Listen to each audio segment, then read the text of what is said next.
welcome to our March event. It is called Getting to Yes, How to Sell Your Ideas in Ways That Resonate.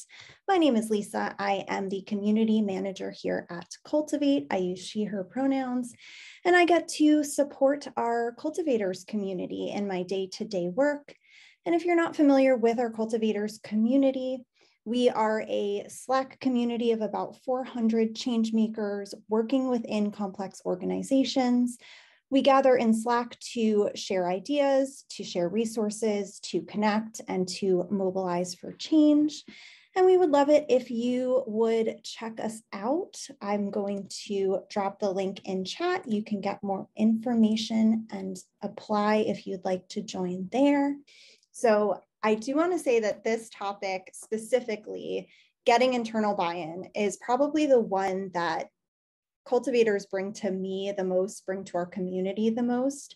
And I think that's because it is both incredibly important to have that support within your organization, and it's also incredibly challenging sometimes to obtain and maintain that support. So here today to share his expertise and his thoughts on this topic, I am joined by Steve Garguilo. Steve is the founder of Cultivate. He is an instigator with a track record of grassroots large-scale change, and previously he led the charge to transform culture at Johnson & Johnson. Steve, welcome. I'm so excited we're having this conversation. And are you ready to jump in? Lisa, I'm excited for the conversation. I don't know about the word expert, but I'll do my best for this conversation and want to hear more from folks who are joining in today about what are the yeses you're trying to get, and we'll talk through kind of how we get as many of them as possible. So thanks, Lisa. Yeah. So like I was saying, I talk to cultivators every day, and this is kind of a frequent challenge that comes up that takes a lot of shapes. So whether it is I'm having trouble getting the meeting to kind of pitch my idea, I'm having trouble getting a yes, I'm on my 15th no and I don't know what to do, or whether it's something like you got a yes, but it was really more verbal support, and now you're looking to get that tactical support to move your initiative forward. So this is something that comes up for folks quite frequently, and it can be frustrating and vulnerable to seek this buy-in. So to start, Steve, I wonder if you could talk a little bit about why is it so challenging to get internal buy-in for an idea? Yeah, I think probably a bunch of reasons, but the first being that like the default answer, of course, is no. The default is always going to be the status quo. And so if you're trying to share an idea for something that is new and someone has to try to make a new mental model for it and figure it out, like any friction in that or any level of that seems hard or seems like it would involve them taking a risk and it could go poorly and reflect negatively on the person you're asking, would mean that like, well, of course they're going to say no, right? So the assumption should always be that like everyone's always going to say no, and the work is on you to figure out what do you do to go in for a yes. Now, ideally, we have leaders and people around us who are super supportive and nurturing, and that their default is going to be tell me more and help me understand, and they want to coach you and support you. But I think all of us have been in contexts where like that's not the case, and radical empathy for the person you're talking to, it's hard to do that in every given situation too, right? And so making sure that we're prepared for those kinds of situations, I think, is important to combat the default hurdle, which is just going to be no. Yeah, I think framing the default as no can sound disempowering, but I think the way you just framed it is actually empowering, because you're going in with this thought and kind of acknowledging that you need to build that toolkit to kind of work around that default response. So I love that. One of the things that I think comes up when seeking internal buy-in is we might not know how to do it. Folks might not have been taught how to get this support for their idea. But I think the truth is probably that we're all learning in this process. So in that spirit of learning, could you share a time that this process went really poorly for you, and what did you learn? Yeah, I would say like, I think my roughest examples are ones where there's ambiguity of a no and a yes. We framing this event as getting a yes, as if things exist in this binary that you either get a yes or you get a no, and that's it. Whereas actually, maybe my first response is that the default is you're going to get it depends, although it depends means no. And so understanding kind of that, but sometimes it takes a while to understand that. Like, I think one of my roughest examples, well, maybe one other framing, and then I'll share the example, is that I think a lot of my roughest examples, what they also have in common is giving someone permission to say no who didn't have the ability to say yes. And so going to somebody asking for something that they couldn't even give anyway, and then somehow granting them the power to say no, which is bonkers, but it's things that we do all the time because we assume anyone that has a bigger title than ours or is in some other part of the organization that holds a bunch of power, that all of a sudden, well, they must be the answer. And we're kind of putting all of our eggs in that basket. And I think it's important to be kind of diversifying that basket too and thinking about it. But I'll share a specific example. And so, as you said in my introduction, I spent 8 years at J&J, many of them focused on trying to advance ideas, because I think that's one of the best things you can do when you work inside a big company is sometimes you don't recognize the power that you have, even if you're in a low power position contextually, in that you think everybody at this company has more power than me. It's also important to recognize just the fact you're in the company, just the fact you have that seat means you do have a good amount of power. And how do you want to wield that? How do you want to use that? I think one of the best ways to wield that when you're at a big company is to try to advance ideas and look for ways to make things better. And I think it's probably why you're all here on this meeting today, is because you self-identify as a cultivator, as someone who wants to do this kind of thing. And so in one of these examples, what I was focused on was building a community. Sometimes we're focused on advancing our own idea. Sometimes we're focused on building communities. It may be a bunch of different things that we want to do. But in this instance, this is like 2012, so this is 10 years ago now, but was focused on trying to build this community of cultivator type people in the company. And I found a yes, which was so exciting. I found a champion. I found someone who was willing to support me and believe in me and put her name in the senior role, that she was going to say, I'm the executive sponsor of this. And I said, oh boy, I have an executive sponsor. That's so cool. Like, look at me, I made it, right? And so you get that yes, that like, oh, I have an executive sponsor now. Okay, cool. Now I can kind of do my thing. And so started doing my thing. And starting to have a decent amount of success in building this community and organizing some different events, getting people started with things that they were going to make happen. And then kind of had this pretty major milestone experience that had a bunch of people from around the company together, like literally like thousands of people, and a lot of senior visibility and all this stuff. And my executive sponsor was ecstatic. Like, why was she ecstatic? Well, one, like the thing she took a bet on paid off. So she looked great. It's always good to make our executive sponsors look great. And she was super happy about it. And so then I pitched her on kind of the next level, which was like, cool, let's create a full-time role for this. This is what it's going to be. And she's like, yes, we're going to do it. Like, this is right before the holidays. So she's like, let's talk in January. We're going to make it happen. And so that's like the best holiday period ever, right? Where I'm thinking, I'm going to get this new fancy job and I have this stuff and here's what's happening. And you have all this momentum and excitement. And like, I had got this yes from this person who demonstrated to me that she did have power and influence and kind of the ability to do it. So it's very logical to assume that was going to continue. And so then the year starts, and I try to get some time on her calendar. And she's like, oh, let's talk in a couple of weeks. And I'm like, okay, cool. And then like a couple of weeks later, and she's like, oh, still working on some stuff. And like, let me get back to you, which like, the naive me is like, I don't think anything of this, just like, great, she wants to talk to me. But now the like 10 years later version of me is like, red flag, red flag, red flag, right? And all those things. Finally, it's now like March, which like, come on, like the stupid version of Steve in 2012, like didn't know this, but like, it's like, okay, you should be like clear at this point that it's like, she's not doing this. Like, she's not making this happen. And finally, like, because of my naivete, like I have to push her and have her directly ask her that question, basically, right? Of like, hey, like, is this happening? What is the next step? And then she finally kind of relents over email, like, oh, this isn't happening. Like, we're not going to move forward. And so now I'm feeling just like totally bummed on this kind of journey, right? Where it's like, got the yes, got more yeses, have all this success, ready for the next yes, and whatever, blah, blah, blah. And then, oh man, no support. And now it's like, well, what do you do? And this is probably that key moment for a lot of us of like, how do you respond in this kind of situation? And there's no one right answer for how to respond. Like how I responded was, well, this is too important for me to kind of let this one person, just because she doesn't want to do it, doesn't mean that the organization shouldn't do it. And so I took the view that like, I'm going to find support somewhere else.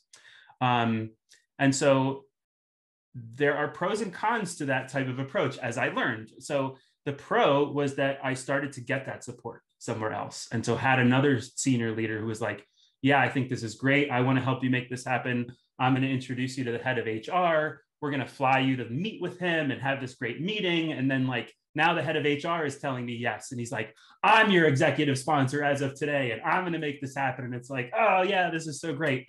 Then there's kind of the background stuff that happened, which is her finding out that I went around her and I told you no, and how dare you went to this person, and now you're talking to this head of HR, and now you're doing this, and blah, blah, blah, blah, blah. And so then she, is able to like influence things to the degree that like, it knocked the position down. Like it still ended up happening, like it happened, but like there's just a lot of stuff that happens in those situations. And it's really hard, particularly when you're in a more junior level in the company, which I was, and didn't have a lot of experience in this kind of stuff. Like trying to navigate all of those kinds of things, can be really hard, right? So I'll let you draw your own kind of lessons from that. Hopefully there's something, or at least some shared empathy in that of, oh, I've done that kind of thing before. And that like there were a bunch of places along the way that it's never so clear that it's a yes or a no, but there's kind of different things that we have to make decisions of in different moments, right? And a lot of it is understanding the relationships, the dynamics. What does a person have the power to do, right? What I didn't understand is she was losing power in the company. She was on her way out, but I didn't know that. And so I had hitched my wagon to a train that wasn't going anywhere. And then trying to figure out, so there's always a bunch of different things to consider, but I think I gave a long enough answer to your question, so I'll pause there. Yeah, I think you really in that story of kind of like when it didn't go well to like when it ultimately did go better, touched on a lot there, because I think one of the reasons this is so challenging is that you are not just navigating the systems within the world, the systems within the organization, you're also navigating people. And people are complicated and context matters. And that can really, I think, change your experience, as you said. So a quick follow-up question, is there anything, I know you said with like 10 years distance now, there's things you would have done differently. Would you mind expanding on one or two things that you would do differently if you had to do that over again? Yeah, maybe two operating models for how I think about even coming up with an answer for that question. One, I'm so glad that I get to look back at how stupid I was, because it shows that I'm learning. And so I love like thinking about even that, like, oh, this thing I did 2 weeks ago that was so horrible. It's like, cool, that means I learned something in the last 2 weeks. So like, I think it's good for us to reflect on ourselves that in that way. I think the other, I don't know, I had something else smart I was going to say on that, but it'll come back to me. So maybe let me more directly answer the question, like, what might I do differently? Like, I don't know, because sometimes it's also thinking in these situations of like, am I too smart now that I wouldn't have even done it? Like that I would have gone, I would have been thinking about too many things, like all the things you might learn in this session of like, think about stakeholders and do this. Like, it's also important to some degree of like, in some situations, you can't do all those things because it'll be paralysis and you won't be able to make something happen. Like I often reflect on like, knowing what I know now, I wouldn't have been able to do what I did then because I know too much and I would be thinking about too many things. And there's a beauty in naivete in just trying to do something and having the passion for it. Would I have done things differently though? Yes, I think I would have just been more thoughtful about understanding my audience in those situations and understanding their motivations. I think, and I was just looking at like Therese, like you're going to comment in the chat, right? That it's like, why wouldn't she be supportive if it's a great movement and it's going well and it's not her idea? Like, and one would hope that there would be kind of that altruistic reality that like, of course people would get on board with things. But I think maybe what I would do differently is have sat down and thought more about what is she focused on? What does she care about? What is she kind of upset about? What's keeping her up at night?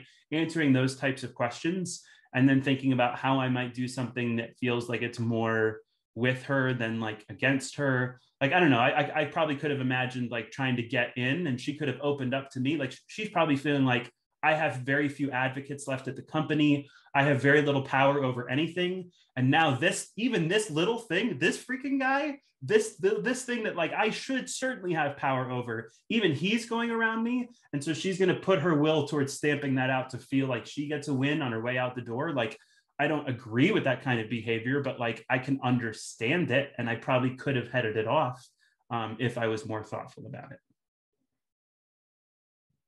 Yeah, that framing of kind of rising tide lifts all ships, and kind of trying to pull forward together. I like that a lot. Let's move into maybe a little bit of the tactical. So say that you have secured this meeting with the person or people that you need support from. How would you go about preparing for that meeting to make sure you have that best chance of getting buy-in? I know you said lead with empathy. What else should we be looking at? Yeah, I think so little of it's about the meeting, to be honest. I think oftentimes we might spend all of our time on polishing PowerPoint slides and like the pitch and how we're going to sell someone and whatever. And I think like I have all the most consequential meetings I've had in my life. And I say this as someone who like loves slides and loves making great slides. Of all the most consequential meetings I've had in my life, I can't think of slides being a part of any of them. Is that like it was really kind of like conversation driven, right? And so what is the work to be done before the meeting is like, one, are you having the meeting with the right person? And again, not having, not letting someone say no if they can't say yes, or just contextualizing it of like, this is one of the meetings on the way to the meeting of this is me building a relationship of someone who's going to help introduce me to whatever, like knowing really clearly what are my goals. Sometimes the naive approach means going in and assuming like this person's going to grant a magic wand and all my problems will be solved. It's like, no, this person can solve one small percentage of one part of your problems, and making sure you're thoughtful in advance of knowing that's the thing you want to get out of this. Like, I think that's really important prep, and making sure that you're focused on what's the one thing that I'm really hopeful I get out of this. Sometimes it's just feedback. Sometimes it's connection. Sometimes it's, I want this to be part of this thing. Will you let me do this? Whatever it is, but being really thoughtful about that and not having too many. Like, I want you to do these 6 things. Well, that's probably unlikely too, right? But like, can I get this one specific clear thing? I think is really important. And then the other thing is the work before the meeting is how do you build a movement around it and make it something that it doesn't feel like they're saying, that it doesn't feel so easy. It's easy to say no to something that doesn't exist. It's hard to stop doing something that's happening. It's hard to stop a train in motion, right? Why was I ultimately successful in that other one? I had a pretty strong train in motion that like it was going to happen. But if I didn't, I think it could have easily ended. And so thinking about what do I need to do to build a movement behind this? What do I need to do to build a prototype around this? Get some customer data, get some feedback, get some employee insights, get a video of people talking about what they like. Like, what's all the stuff you can do that demonstrates momentum and demonstrates reality? Now it's not an esoteric theoretical idea. Now it's something that's happening. And do they want to be part of it? So easy to say no to something that's not happening yet. But when something's happening, so I think a lot of the focus in advance of the meeting is doing that kind of work. One other thing I'll share on that, people think that money is how organizations show love, right? Money is how organizations show love. So I have this idea. So I just need you to give me $5,000 and now I'll be able to make it happen, right? And with that $5,000, I'll be able to kind of build the prototype or do the thing or have the meeting. But in my experience, it really doesn't work that way. It can, but you have a much lower chance of success if the thing is just like, I'm going to sell the idea and then I get the money and that's going to change everything. It's, well, what would you do if you had the money? It's like, well, I'd have to write a business plan and do this. It's like, okay, go do those things anyway. Just go do those things. You don't actually need money for those things. What do you need? Willingness to say, I got to be willing to put in extra time for this. I got to be willing to say that even though my boss doesn't support me in this, am I willing to put in some extra time to do this, to try to make this happen, to will it into existence? Well, I think that's a thing cultivators have to have in common. Like, if you're not willing to do that, you're probably just not going to have as much success. But those are the kinds of things that I think are probably much more important than prepping great slides or what's going to be your killer line, your mic drop moment. Like, I don't know. That's my point of view on it anyway. Mic drop moments are nice to have, not a need to have. I heard clarity, empathy, preparedness, and momentum as kind of like the key pillars there, and as well as like that ability to just get in there and prototype and stand up as much as you can without maybe the ideal level of support, which I think is all really great. What if we say we have the meeting goes great, the person or people that you need support from say, yes, you have our support, we will be your executive sponsor. And then that isn't followed up by that actual support that you need, whether that is advocating for you with higher up leadership, whether that is eventually budget. How do you go about that when you have gotten kind of an empty yes, but you're not getting those needs met? Yeah, I would say that's tough. Like, I mean, an empty yes is definitely better than the kind of pretend no, or the whatever. We could come up with fun names for the thing that's like in the middle or whatever. Like an empty yes, you can definitely build on. How might I build upon that? Let me start with what I could do in advance, and then what I could do if it happens. What could I do in advance is make sure that I'm making room to be really specific in the meeting. While I have their captive attention, while I'm in the moment that they're agreeing to something, am I, to use Brene Brown's language, painting a very clear done of what it looks like, what the expectations are that they're doing, right? And so I think oftentimes where there's kind of that ambiguity or vagueness of them not following through is that like, maybe you were vague and saying like, support me. And they're like, great, I support you. Check, done. I already said I support you, right? But what you mean by support me is go and talk about it at this meeting for 5 minutes. And here are the slides, and go do this. And here's this, and make it really specific and clear. So that would be the like in advance. If it's such that they said they're going to support something and like they haven't yet, then like, one, assume like good intent, radical empathy for that person. They're busy. You're not their top priority, right? So how do you follow up in a way that makes it really specific and easy for them to do it? Which could mean like, hey, I saw that you have this thing upcoming. Would you be willing to take 2 minutes and use, this and kind of do this thing or whatever? Or like, I don't know, it's hard because I don't know what the ask of that person is. Is it just that like they need to invite you to be part of something? They need to go say something on your behalf? Like whatever the thing is, how do you make it as easy as possible for that person? I'll give another random example. This wasn't an internal example, but it just shows kind of how the mind works for things. So another ages ago thing, like 5 years ago, wrote a book with a couple people, and we had someone that we really wanted to write the foreword for the book. And we're like, how do we get this guy to write the foreword for the book? And we're like, well, what if we make it seem really simple to write a foreword for the book? And so make it simple. Like we literally just said, like, here's the ask.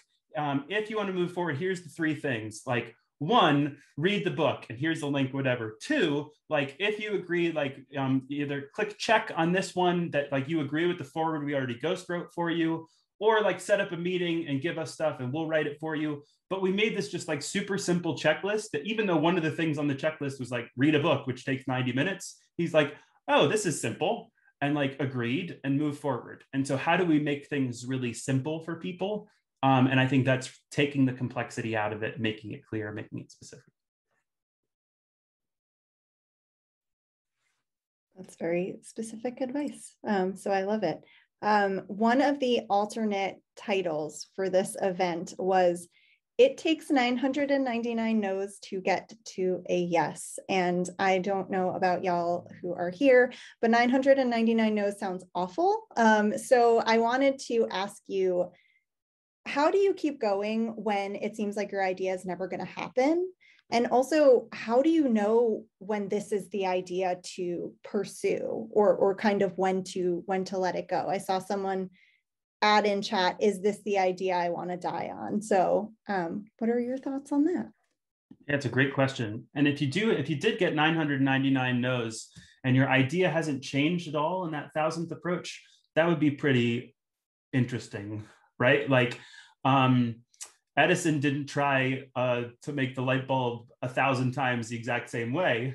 It was 1,000 kind of different approaches until, getting to make it happen, right? So like, I think those are all really good considerations of, is this the one that I want to continue to move forward with this much? Is a great consideration. Not every idea is kind of worthy of that. Maybe another thing I would think about is that, like, is it worth it? And maybe that's the same thing, just framed a different way. But like, is that kind of, is this the thing? Like, is this something I really want to make happen? Is this idea like bigger than me? And it feels like we need to make it happen, right? One of my cultivator stories that I like to share was a colleague of mine at J&J who's also been featured in the cultivators event, right? Shalina, another force of nature who wills things into existence, this kind of great way to describe a cultivator, who, like, it was too important. The idea of saying that, like, we need, to have products that serve Black consumers, like, was too important to stop doing. And so she's willing to do it because the idea was bigger than her. I think sometimes that's the case. I think sometimes if you feel like there's progress, that's good, but not every idea is worth doing that on. So you have to make those decisions. I don't know what the checklist would be, but, like, do I still enjoy doing this? Am I still cool doing that? Is this taking a beating on my mental health or on my performance ratings or on my relationships or whatever, right? Like, I think those all need to be important considerations. And as long as kind of those baseline needs are like, yes, I still think this is the right thing to do, I'm still willing to do this, then, like, yeah, keep doing it. Part of the 999 and 1 is, I used to use that example. Like, I would spend a lot of my time at J&J with my office door open, people coming to me of, here's what I'm trying to make happen, and just trying to push them and help make it happen, right? And my little permission granted stamps of just granting permission granted on their notebook and saying, go do it. And I used that number because it's like, well, there's 1,000 people at this company with the title of vice president. And so even if 999 of them are telling you no, there's still a vice president. What kind of powerful position is that? Even in financial services, you may have 20,000 vice presidents, but still, hey, a vice president. You could still get, one. And so understanding, what are the ways to navigate this? But for the final question for me, Steve, you talked a lot about, and something I think you've been really effective at in your work is galvanizing that peer support and building that momentum for the change that you want to see, and building in community. So how has this supported you, and what advice would you give to cultivators who want to build that community of support, but they're not sure where to start? Yeah, I think trying to do anything like this alone can be unbearably, not just lonely, but difficult, right? And so I think building that brain trust, even if they're not actively working with you and actively building it up, that you just have people that you can vent to of, like, all right, here's what this dum-dum said, and here's what this is. And then you can, like, it's okay to be human in these situations and be, like, honest about your emotions and what you're thinking. Be able to be human with somebody else is really important. And so finding those people in your company who also are like, is anybody else sitting through this meeting right now? Does anybody else recognize how horrible this is? Like, what, like, I'm not saying advocating for you to say that out loud, but there's a kind of people maybe you're looking for, like somebody else who also recognizes that, like, something's broken, something should change. And they would also be motivated to think about how might you change it and how might you do it. Another thing I think is seeking out people who've demonstrated evidence of doing it, because it's also great to have a bunch of people who kind of aspirationally, hey, want to make stuff happen. But I think it's also really important to learn from people who've been able to make change and understand kind of what they have gone through to be able to make that happen, and how you can learn from it.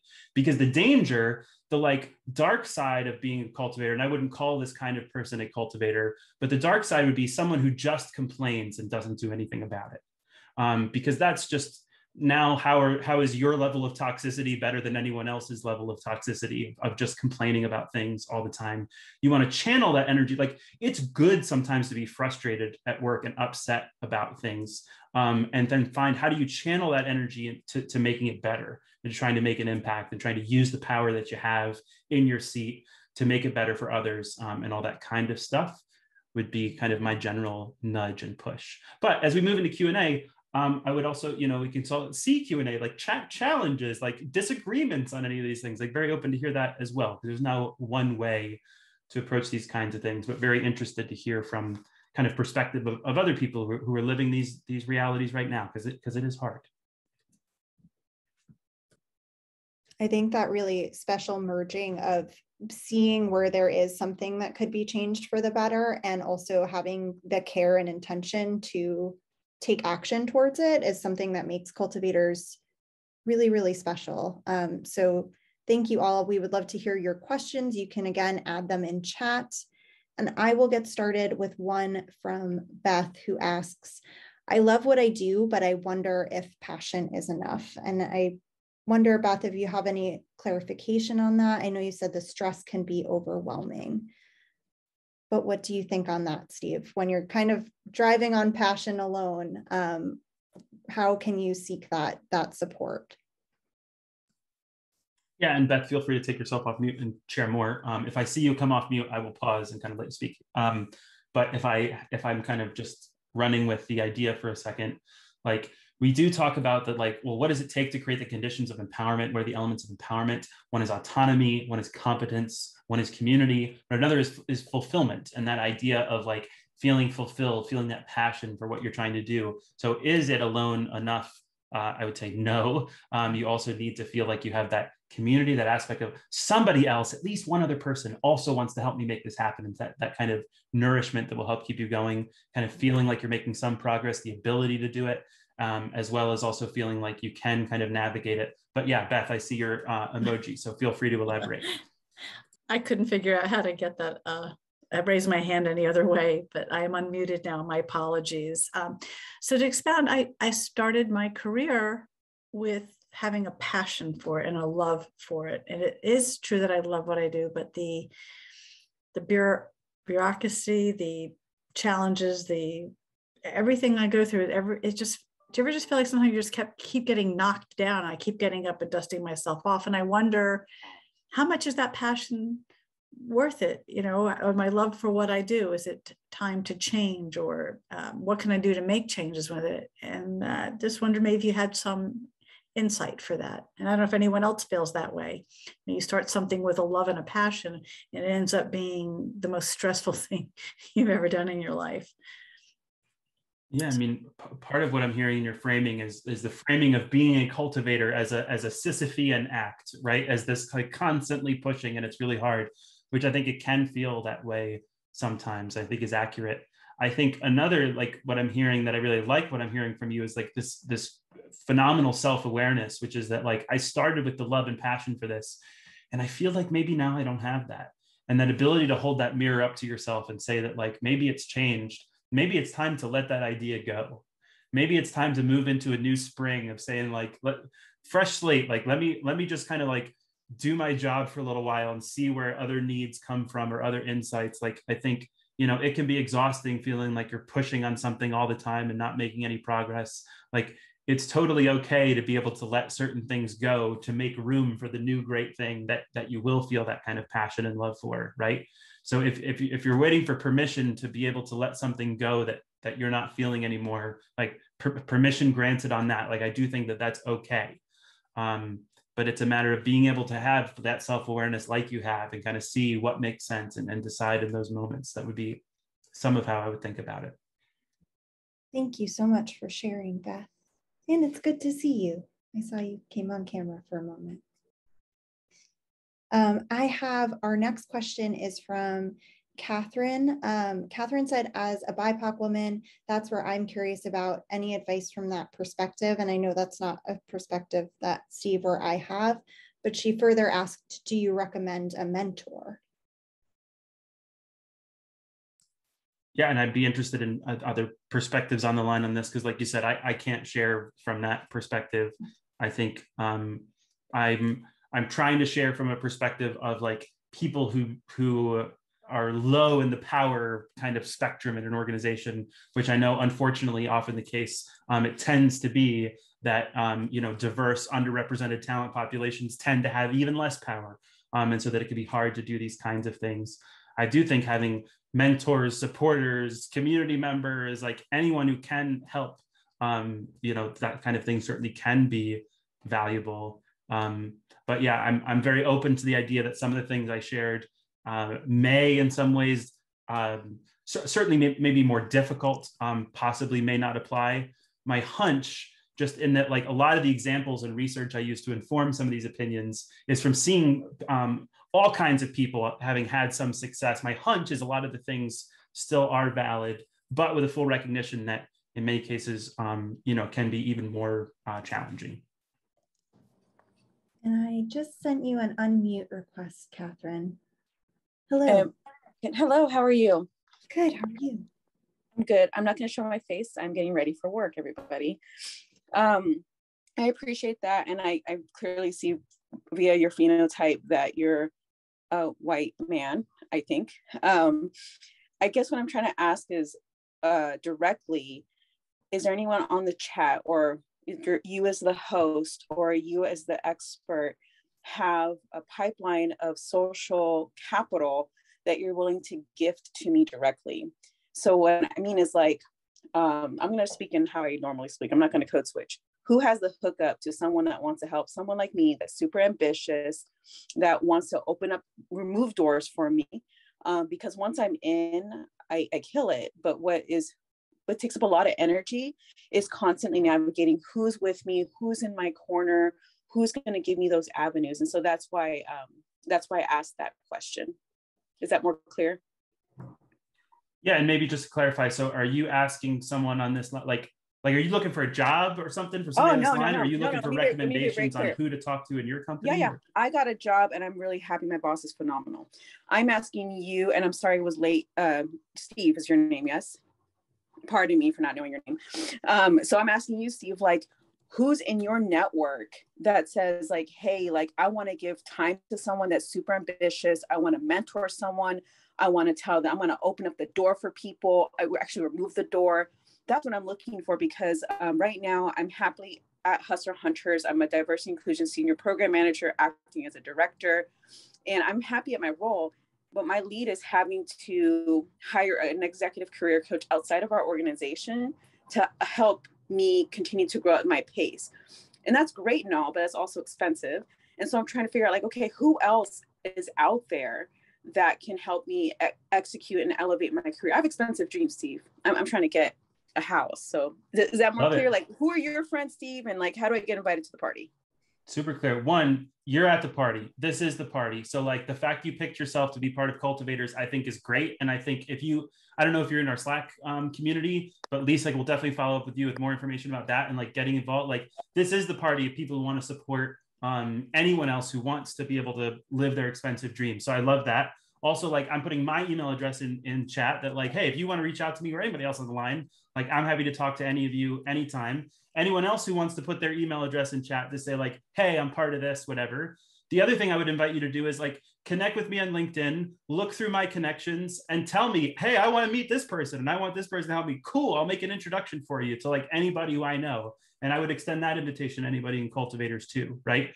So yeah, I don't know if that is helpful. Oh, it's kind of helpful. I'm a really good networker. I love talking to really good people. I just be transparent. I don't have hands right now. I have a child next to me as I'm getting ready for my slaying the day. My email is Catherine@hustlerhunters.com. And I love LinkedIn. I'm on there all the time. Thank you, Steve. So maybe we can become friends. Maybe we'll do this together sometime. Thanks, Catherine. Good luck getting ready for the day. Thank you. Thank you. Thank you, Catherine. And I will follow up with you after this call via email. We have a couple more questions and a few more minutes left. Let's see, 2 more questions. And then any other questions we get, I can always bring to Steve after this call and we can follow up in the community itself. So I have one here. How would you address a situation where you have a great idea for positive change and have managed to get executive sponsorship for it, but have a large amount of structural inertia in the organization you're trying to change? Example, the change is perceived to challenge group identity or the incentive structures in the organization, and your sponsor may not have sufficient leverage to make a sweeping change that would impact inertia. Yeah, I mean, my first thing would say, don't make a sweeping change. Start with something small and pick off something manageable that you can start that becomes sweeping change. I don't think any kind of sustainable change happens in a sweeping way anyway. I don't know, I could be challenged on that. But like, I do think there are many evidence, many examples, much evidence that would suggest that starting small and picking off something where whether the sponsor does have the ability to influence it more, or with the group that you've assembled can do it, or things they can start doing to role model or whatever. Like, I think sometimes tightening our goals and trying to start with something smaller and sequencing them out That might sound too obvious or simple, but that's where my mind goes first, is like, let's reset our expectations on this, because we can churn and churn and churn trying to do something big versus we can start to make some progress on something small. Start shifting that needle. Okay, and I have one more question here. How can we work to get more buy-in from members of our communities? That way it's not just the same 3 people championing or sharing. Yeah, and I mean, I would say, Lisa, you're the community expert, so you answer that, and then I'm happy to add my perspective, but what do you think? Yeah, I mean, I think you talked about this a little bit earlier in the call. I think having that clear ask of your community members in the same way that you would of the folks that you are going to meet in leadership is really helpful. What is the one quick thing that they can do to support you? What is the way that they can kind of help, that you can kind of give them that clear hand, that clear ask, so that they are not willing to help and kind of spinning their wheels on just how. And I hear in that way, it's not just the same people championing or sharing. I think there can be folks, whether related to personality, identity, role, time with the company, who are frequent hand raisers, or are folks who feel more empowered for any number of reasons to speak up. And so they wind up being the folks to do that all of the time. And I think really giving clear ways for your peers to join you in that, maybe in simple ways, like joining in on chat or joining in on an email, joining in an initiative in some clear way, so that you can build that groundswell of support. And those folks don't have to rely on you always to be the one to speak up, would be what I would say. Love that. I would just add quick, like, to take an empowerment lens on that, right? Is that like, oh, you have 3 super engaged, active people who love responding to these kinds of things. Elevate them, up their role. Hey, what I want to do for this is, I don't want to hear your opinion. I want you to go find some more perspectives and opinions. And I want you to help me recruit more people who are going to add to this kind of thing. So just elevate those people, elevate everybody as much as possible, I think. I love seeing folks go through and connect in here as well. We are at time. I see we have 1 or 2 questions. Steve, is it okay to bring those to you and we'll answer them in the community maybe later today or tomorrow? Can't wait. Awesome. And also incentivize, join us in Slack, people. We can continue this conversation anytime. We get to have multi-level engagement and all this kind of stuff. So excited to see everybody and keep the conversation going. And Steve, thank you so much for being here and sharing with us. Any final words? Thanks, everybody. Go get your yes.